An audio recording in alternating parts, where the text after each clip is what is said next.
So I think a lot of trainees are feeling quite anxious about the sort of refocusing of work-based placed assessments. Could you maybe sort of focus on how we are to use our work-based placed assessments now?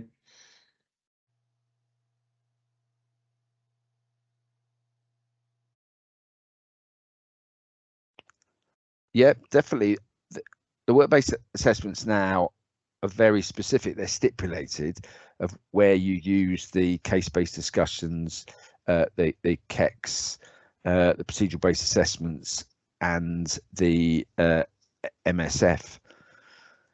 The important thing to say, and even now at 2 years, it does bear repeating, is that there isn't a number requirement on an annual basis. Trainees shouldn't be going around looking to get additional PBAs just to get to their ARCP. That number requirement has gone. Again, look at the syllabus and the curriculum, look within the appendices, it'll tell you those that are required. So the procedural based assessments now are essentially for the index cases.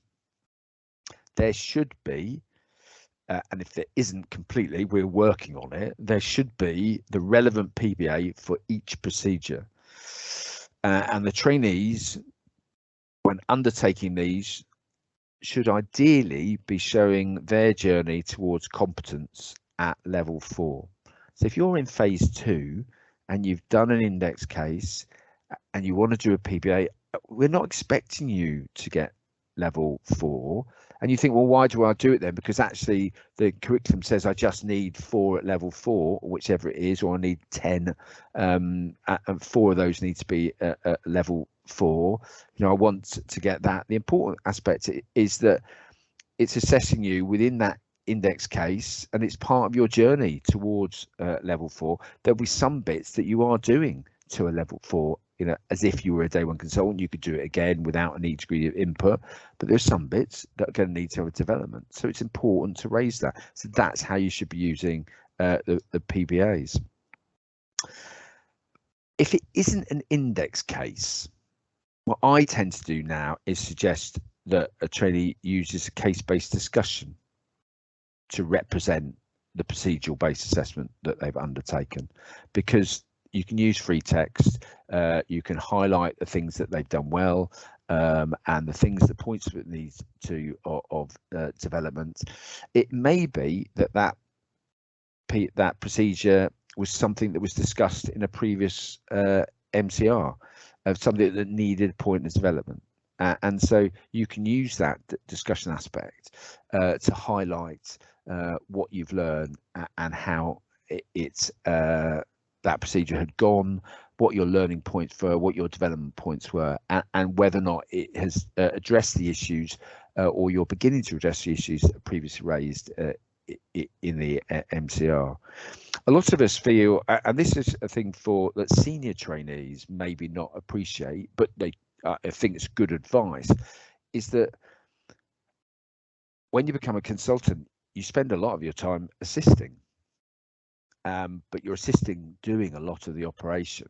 So that's an important skill to develop and learn. So being a very accomplished assistant and discussing that and highlighting that within a form of assessment, you can utilize CBDs for that as well.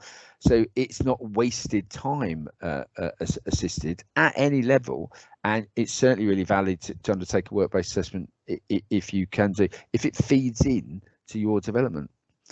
And it's certainly, I think, therefore helpful to refine or develop techniques. And within those CBDs, the trainers can give really constructive action points. That's what they should do anyway, constructive action points in relation to feedback. So from a trainer's point of view, think WBAs, think constructive active action points. Let's get away from just need to do a bit more or just do it again in relation to, really focus on if they did this differently, they would do it better in relation, or if they didn't need to practice a skill, what is it by repetition that's going to make that better. And again, the WBAs are often undertaken and can be used as evidence of learning for point of development, as I said, within the MCR.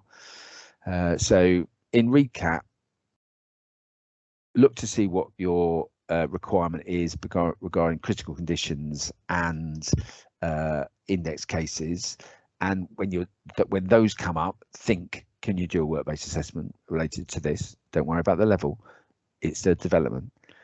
If it's not part of that list, but you feel it's developmental, then there are other ways to utilise the work-based assessments. It's not a mandatory requirement, it's part of your development. And if it's part of that development and you're doing it as a trainer, give them some action points, give them something to develop on. Yeah, that's really useful. I mean, I just want to stay with the WBAs, because I think that point you make about assisting is crucial. It's an important skill, but it also is an important learning time in the operating room. It isn't just doing the case as the first surgeon, but time spent in the operating room provides a rich environment for learning. So that's important. And then the other thing is I just want to clarify with you, some of the curriculum, such as ours in cardiothoracics, we've also defined major cases as well as index cases, which I know our trainees are using for their total caseload. And the PVA and the CBD would be the best way to evidence those as well. Yeah, to highlight that you're undertaking those. But the other aspect, I would hope that there is the possibility of grouping of how those are done within the e-logbook as well. And certainly, if I was then thinking, what would I do if I was presenting to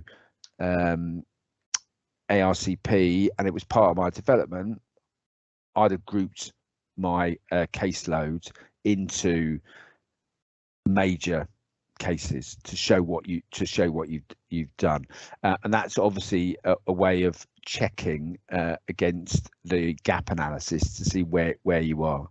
I would imagine in cardiac that a lot of trainees may use the terminology of how far off I am from my major requirements. How many more majors do I need to do and undertake? And I think that's valid in a way, so long as within that they've also matched it to the number of index cases, PBAs requirements that they need to do. That would be a bad thing to go out. You don't want to go into your final presentation with a misunderstanding, and that's why it's important to continue that gap analysis. It's part of that feedback conversation. So if I, again, as I was a trainee, I put that into my learning agreement conversations to say, if you said, I'm a bit worried because I'm all right on the majors, but that one I'm lower and I'm not sure I've got my trajectory, then don't just wait for it to happen. Raise it, part of the conversation, part of the adjustment. AES, come up with a plan, how you're going to address it. Check the next time with the MCR whether or not it's being addressed and whether or not you're still below the line or whether or not you've compensated. So that would be the way I would be suggesting about